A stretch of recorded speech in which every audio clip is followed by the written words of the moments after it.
Avoidant personality ഡിസോർഡറിന്റെ ലക്ഷണങ്ങളാണ് ഇന്നത്തെ റീലിൽ include ചെയ്തിട്ടുള്ളത്. ഈ ലക്ഷണങ്ങൾ ഞാൻ പറയുന്നത് ഒരിക്കലും സെൽഫ് ഡയഗ്നോസിസിന് വേണ്ടിയിട്ടോ നമ്മുടെ ഒരു സുഹൃത്തിനെയോ അല്ലെങ്കിൽ ഒരു ഫാമിലി മെമ്പറിനെയോ നെയിം ചെയ്യാൻ വേണ്ടിയിട്ടോ അല്ല.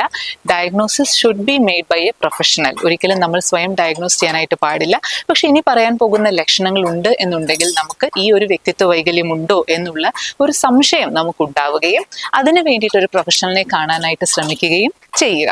സോ ഈ അവോയ്ഡന്റ് പേഴ്സണാലിറ്റി ഡിസോർഡറിന്റെ ലക്ഷണങ്ങൾ ഫ്രം ഏർലി അഡൽട്ട്ഹുഡ് ഉണ്ടാവാനുള്ള സാധ്യതയുണ്ട്. അവർക്ക് പലപ്പോഴും സോഷ്യലി ഇൻഹിബിറ്റഡ് ആയിരിക്കും. അതുപോലെ തന്നെ over sensitive to criticism and judgement ആയിരിക്കും. അവർക്ക് ഒരു പുതിയ റിലേഷൻഷിപ്പ് ഉണ്ടാക്കാനൊക്കെ ഭയങ്കര ബുദ്ധിമുട്ടായിരിക്കും. ഇന്റർപേഴ്സണൽ ഇൻട്രാക്ഷൻസ് വേണ്ട ജോലികളൊക്കെ പലപ്പോഴും അവർ അവോയ്ഡ് ചെയ്യും. അവരൊരാളോട് മിങ്കിൾ ചെയ്യണം എന്നുണ്ടെങ്കിൽ, ഒരാളോട് ഒരു റിലേഷൻഷിപ്പ് ഉണ്ടാക്കണം എന്നുണ്ടെങ്കിൽ ആ വ്യക്തിക്ക് അവരെ ഇഷ്ടമാണ് എന്നുള്ളൊരു ഉറപ്പുണ്ടെങ്കിൽ മാത്രമേ അവർ